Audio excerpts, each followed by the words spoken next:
Welcome everybody, Props in the Spotlight here. I'm Brother Goodwin. Doc is not with us today. We're outside of the studio. We're up in northern Indiana. I've got a very special guest for you today, and you're not going to want to miss this. I mean, this could be a very serious show. I've got a guest, Dr. Gary Dice, who's written a couple of books. My wife and I had a big part in the getting the books together and getting the covers and some of the editing, and we're very excited about what you're going to hear in the next few minutes. So stand by.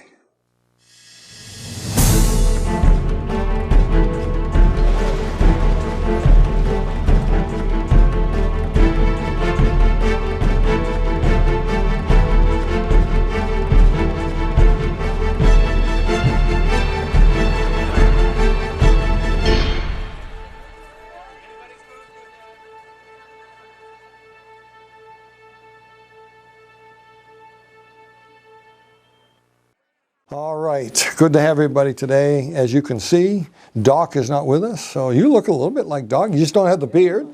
This is Pastor Gary Dice. Now, we went to school together, Bible college, a long time ago, longer than we probably want to admit here on national television. Yes. But back in the 80s, that's a long time ago. Long time. And we knew each other, but we weren't friends, we weren't buddies or anything like that. Not that we didn't like each other, we weren't in the same circles. But in recent months, probably in the last 2 months, you and I have gotten very close. Mm-hmm. And I think you told me that we're closer than you and your wife now, is that right? Yeah, that's good. No, I'm kidding.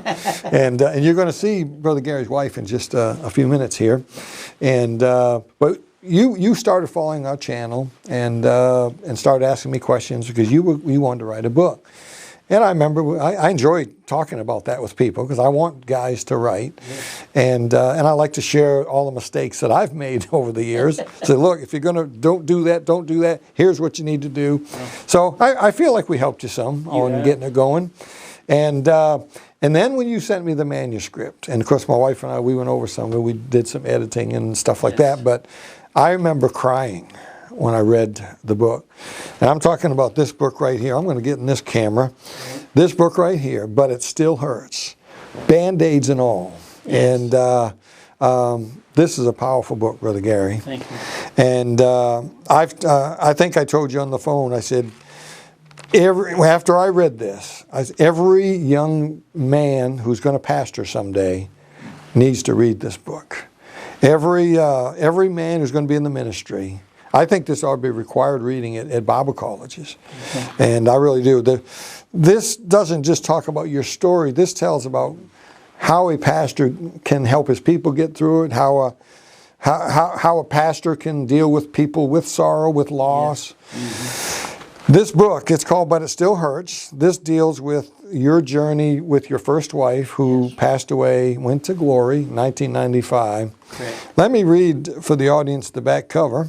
As we navigate the challenges of life, we often encounter pain and suffering that leaves us feeling wounded and broken.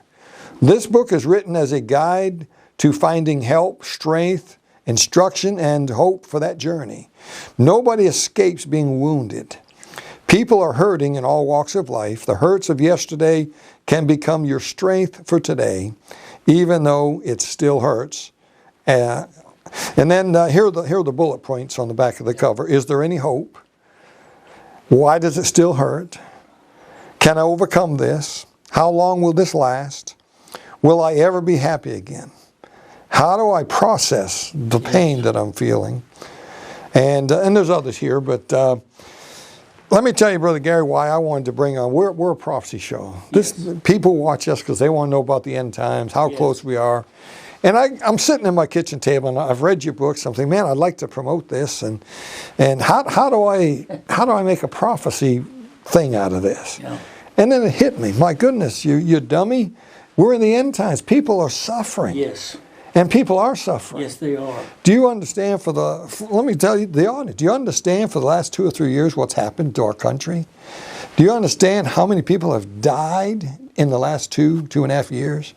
Brother Gary, I've lost 3 people in the last 2 years, very dear people to me. Yes. Pastor West. Mm-hmm. I'm still mad at him a little bit because I'm 6 years older than Pastor West, and God took him. Yes. And COVID was part of that, and he's up in glory. And we talked every night, I mean, by phone. And the dearest friend, apart from my wife over there, the dearest friend I had in the world was Pastor James West. Yes. And it still hurts thinking about he's gone. He's gone. He's not there. Still hurts. And I lost my sister. She did graphics for some of my books. Folks that have read my books, you've seen some of her pictures. You may not realize it. She did the cover for my book about the KJB, the Bible. She did the Garden of Eden's scene. She passed away, went to heaven. And 1 year ago, my dad died. Oh. And this is happening everywhere. This isn't just me. Right. All over America, people have lost loved ones. Yes. So I think this is a prophecy book. Yes. Because in the last days, perilous times shall come, and a whole list of sufferings here. Now, the blessed hope's coming. But last time I checked, it's not here yet. That's right. The trumpet hasn't sounded yet. Yes. I think it's out of the case, and that's why I always tell people who are possibly getting ready to die, and you're very close to. I mean, you're waiting on a heart, right? And you could die any moment. Right. You got a heart that they can't do any more for you. Correct. You're on the list, waiting on the call from the hospital. Yes, sir. And your assignment, Brother Dice, is to let me know when you get to heaven. If you beat me there, somehow get the message to us that the trumpet is out of the case. They're warming up the mouthpiece, and so this is a serious book. This is a book that's valid more today than ever before. Yes. Would you agree with that? There's more pain today than ever. Yes, and grief. Grief. Both of them, pain and grief. Every church I preach, pain and grief. It's the same. I believe the devil's doing everything he can to wear down the saints, and he uses that tool. So take a couple minutes and tell my audience about this book and how this book will be a help to them. What it's about in your mind. This book deals with all sorts of hurts, not just I lost my wife, 1995. I didn't lose her, I know where she's at, but she went to heaven, and the journey through all of that. Had two sons, 13 and a 9-year-old. We had to get through all that together, plus continue pastoring and all of those things. Plus, I liked being married. I wanted to be married again. Mm-hmm. That's where these questions came from. How long is this going to last? I told the Lord, I don't have any choice on what I'm going through, but I have a choice on how I'm going to go through it. Yeah. And I'm just going to trust you to help me. But as long as you'll let me help others, that was the thing that I begged God the most for. When it's over, when I'm done, even though it still hurts, please let me use what you've taken me through to help others, not just preachers, but everybody. There's because I've been in the ministry for so long. My dad is 90 and still preaching. He's been preaching 65 years. I was raised in a preacher's home. There's a chapter in here on the hurts of a pastor. Mm-hmm. There's a chapter on here, the hurts of a pastor's wife. I've never seen this before. Yeah. There's a whole chapter on the hurts of pastors' children. I am one. Yeah. And then I've raised some children. And then the hurts of the church, just different walks of life, different areas. And what do we do to get through all of this? It's more like a how-to. A how-to. Well, Brother Gary, I'm looking on page 8 here, and it says this: the Bible is not merely a book of knowledge, but a guide for life. Yes, sir. Would you say that that's how you get through this? That's how you do it. Yes. I preach what I call healing verses. There are verses to get saved by. That's what they're there for. There are verses to give us strength. But I find verses in here that help me heal when I'm hurting and when I'm grieving. I say, God, I need a healing verse just for me. And that's the Bible, getting me through as a guide, helping me with those healing verses and strength verses and the things that we need to get through these hard times. Because God knows all about it, and we know that. Well, I want you to specifically talk about one part of this book, the part that I cried like a baby. Yes. This is, I guess, 1995, maybe 1995. It was. Your first wife has passed away. I think the funeral may have been over when this happened, but I'm not sure. You went out in the woods, you were angry. and you were thrown in the towel. You were yelling at God, it seemed like. Can you share a little bit about that experience? I think the one that you're referring to is my wife was yet alive, and we had been told the cancer was gone.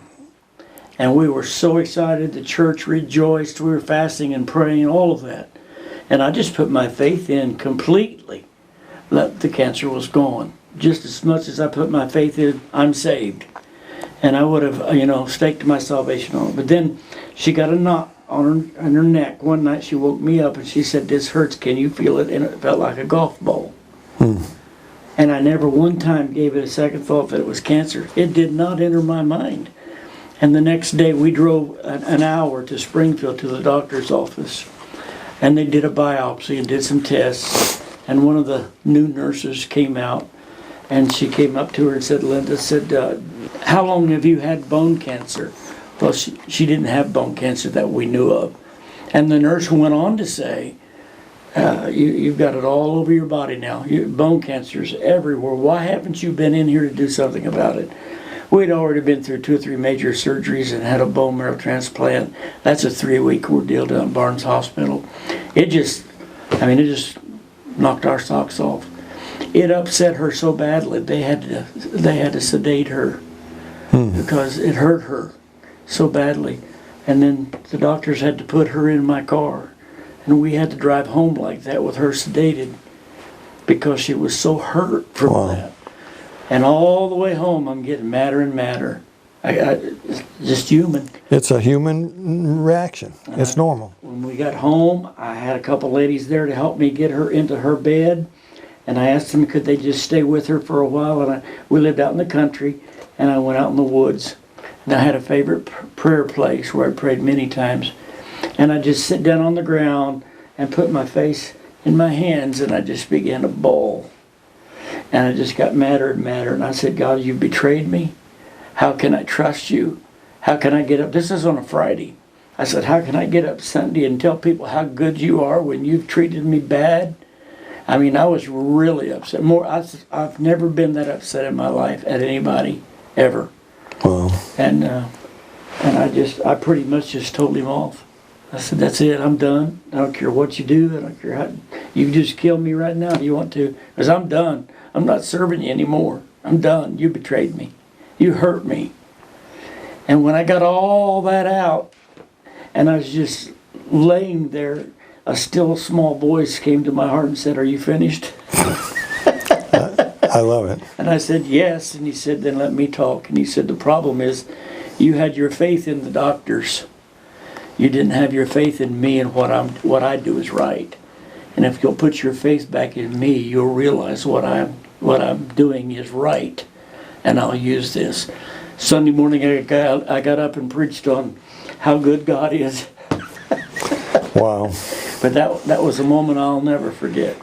See, what I feel like is this is going to help people. Because everybody faces this stuff. Yes. Everybody shakes their fist at God sometimes. Kick trees. And I wouldn't advise that. It doesn't help anything.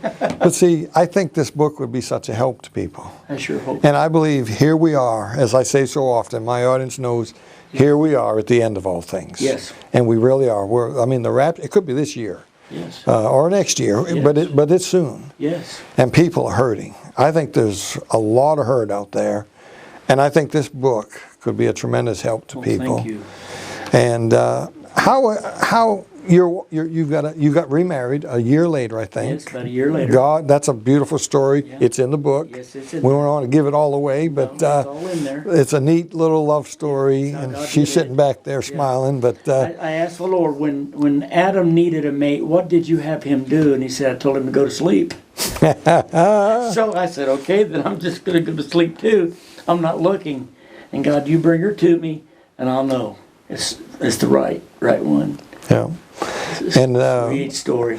I got to know her by phone mostly, but I met her today for the first time in person. Yes. And she's a sweet lady. I mean, we were trying to embarrass her back there, but she's beautiful. She's beautiful inside and out. She's so we did a little interview with her that we're going to stick in here because we couldn't get us all on the platform with microphones and everything because we're not in our studio. But folks, I want you to hear from Miss Pam, who, 1996? Yes. You got married? Yes. And she's so much better looking than you, Brother Gary. It doesn't take much, but so she is a beautiful we did a clip. I think it's about 3 minutes long. I want you to see it. I want the audience to hear how a wife handles this stuff. I mean, you could die. You're waiting on a heart transplant. Yes. You can hardly walk across the floor without help. Right. I mean, if God doesn't step in pretty soon, you're going to heaven. I'm in trouble. And I wanted my audience to hear from your wonderful wife. And so here she is right now. So I got Miss Pam in the studio. This is Brother Gary's wife, and what a dear lady. We just met her in the last month, my wife and I. And I've talked to you on the phone, I don't know, for hours, I think. And hours. Yes, but, I want you to see if you could be a help to the audience, Miss Pam. They're hearing some things about sorrow, and here's your husband. He's on the list for a new heart. Yes, sir. I mean, obviously, he could die any moment. Yes, sir. He could die before you get the call. He could die in surgery. What would you tell the folks listening in today? How do you deal with this? Well, February 10th of 1996, when we were married, and I said I do to him, and I don't remember all of our vows exactly, but one of them was that I would be with him and stick with him through sickness and in health. And we had 18 years of good health. He had never been sick at all in his life. In 2015, when he had his first open heart surgery, that was a little shocking when the doctor came out and said, there's nothing I can do to help your husband. And he didn't tell me at that point, but I was wondering if he had died on the table even then during that time. So the last 7 years, the hospital stays and the surgeries, and 4 times I've been with him when they've brought the crash cart in and was getting ready to use the paddles to bring him back to life. So we have been through a lot emotionally and physically. And but I guess the main thing that I would encourage people who are taking care of a spouse or a loved one that is not in good health is, well, I'm a Christian, and to be Christ-like means sharing compassion and patience and in times of difficulty. And so I guess in taking care of my husband, I just would like to have Christ's love shown through me and through my life. And I guess my goal would be to be an example to others and to, as they go through challenging times. When I talk to you on the phone, I mean, I've asked you some very personal things. I mean, you just seem like this is part of life. I'm fine. God's on the throne. And I think I even asked you on the phone, have you prepared for what could be coming, that he could be gone? Yes, sir. I've thought about that several times. We've talked about that several times. Mm-hmm. We've had that discussion. If he were to go to heaven, what I should do, and he's given me good advice. When the time would actually come during those moments, I'm not sure exactly how I would react at that time, but I know how I will respond once I get through that first initial shock of that happening. Well, God bless you, Miss Pam. Thanks for coming on for this segment. You're welcome. Thank you for having me.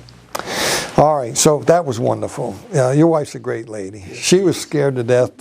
She said, "You sure you want? I don't know what to say." I said, "Good. I don't want you. I want it off the cuff. I just want to ask you a few things." And she did a great job.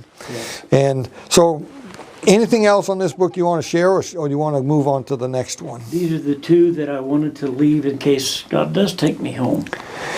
And I'm sitting in the backyard at a house here in the area where we're waiting on this heart transplant, wanting to write these books and didn't know how.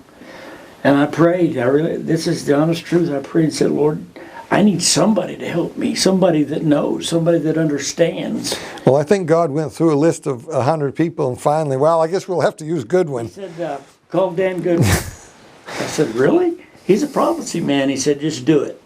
And I sat there in that chair that night and called you. I am convinced, Brother Gary, that God is in this. Oh, it's just amazing. You mentioned purpose in one of these books. Is it the first? Oh, yes. I believe God has given you a purpose in these last days. Yes. Now, I don't know if God's going to take you or not, but I know one thing. I believe God wanted these books out there Thank you. to help the hurting people now and the hurting people who are yet to come on the scene. And I promise you, folks, hurt's coming. You better get ready for it. And there's purpose for it. I've heard the statement purpose for the pain, but I've never heard the statement purpose over the pain. And I'm thinking, what's this all about? Purpose for the pain. What's this all about? If I focus on the pain, I forget about the purpose. Yeah. But if I focus on the purpose, I can handle it. And to be honest, Brother Gary, I was applying this to you personally. I believe God gave you a purpose. And I think you just, look, I've got to live long enough to get these. See, that's that purpose I'm talking exactly about. Right. I've got to get this. I've got to get this out to the people. They need this. Keep me alive until then. So Miss Pam, as soon as these books are out, I mean, it's over. I told my children, I said, listen, if I go to heaven before these are done, you promise me you'll get these done because these will help people. I think I told your wife, I said, no, you keep our phone number. If he passes away, we'll help you get these out there. And I was serious about it. And I appreciate your wife's help. And it's been so wonderful to work with both of you.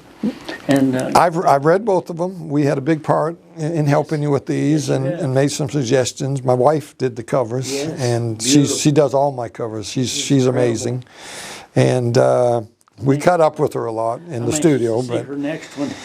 yeah. We don't. I haven't read that one yet. So he has. Well, let's stop right here. I want my folks to know that these books are available at. Let me make sure I get this right. Brother Gary has a website.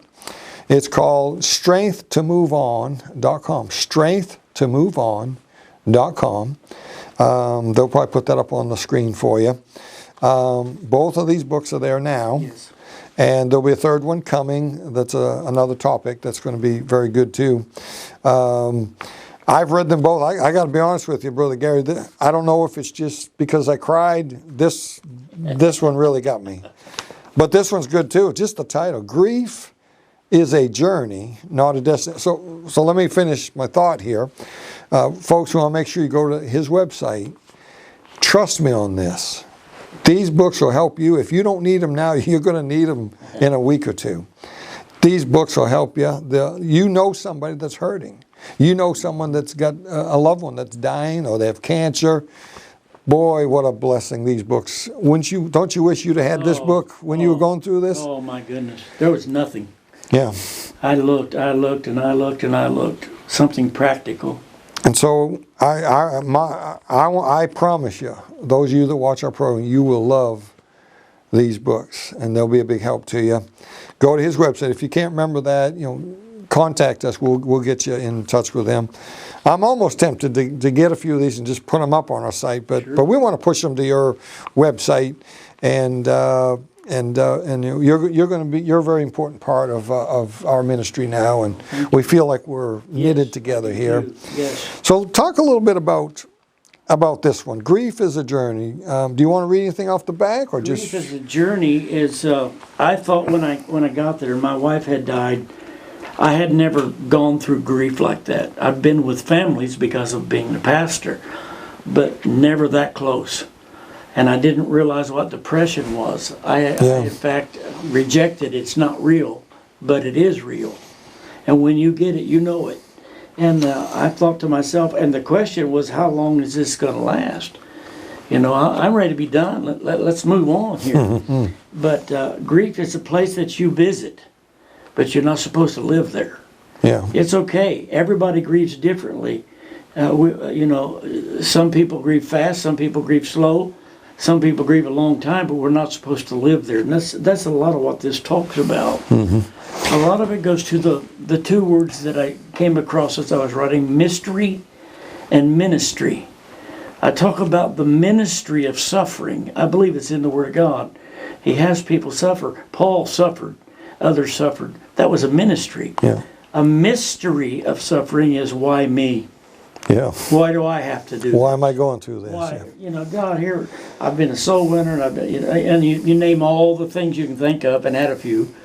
I love the cover here, and I know my wife designed this. Yes.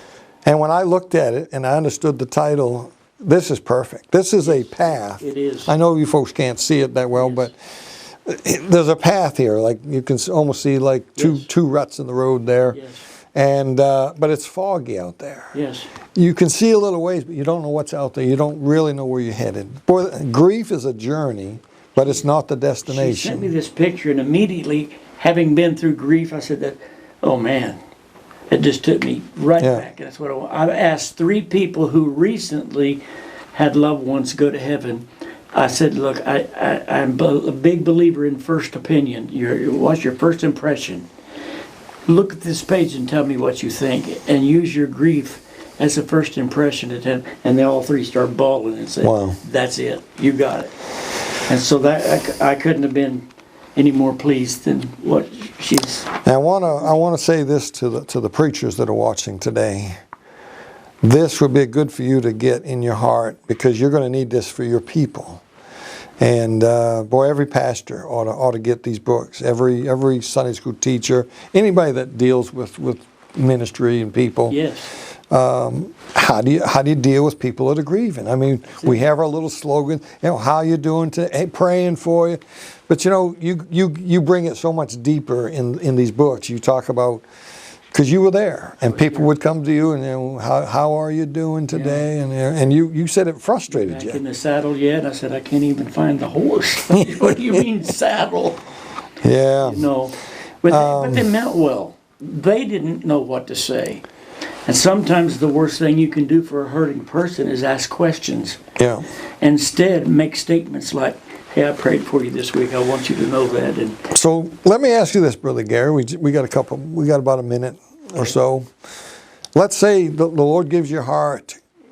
You're going to be okay. What's the future for you and Miss Pam back I want here? to get out there on the road. We retired from pastoring because of my heart, but went into evangelism, and I just absolutely loved it. And everywhere we went, we preached to hurting people, and it was just amazing. It just the tears and how God used our ministry to reach others, and that's what I want to do. I want to get back out there, Yeah. and that's my goal. And you got a 3rd book that's coming, but do. by the time this airs, we'll already be working on it. I think it's written. It's just It's written. I think it's in our table now, yeah. and we got to do some things. But Yeah. so you want to get out and preach again, Yes. and you're probably going to write some more. I'd like and to. I've been preaching almost 50 years, and I want to finish strong. okay, all right. Dr. Gary Dice, he has a website, Strength to Move On, strengthtomoveon.com. Go there, check out his website, check out the books and his ministry there. I'm sure we'll get him blogging and putting some articles and things up. So, all right, what a blessing it's been. Thank you for sharing with our audience, Brother Thank you Gary, for having me. and Miss Pam as well. Thank you both. Folks, until next time, keep your eyes on them skies.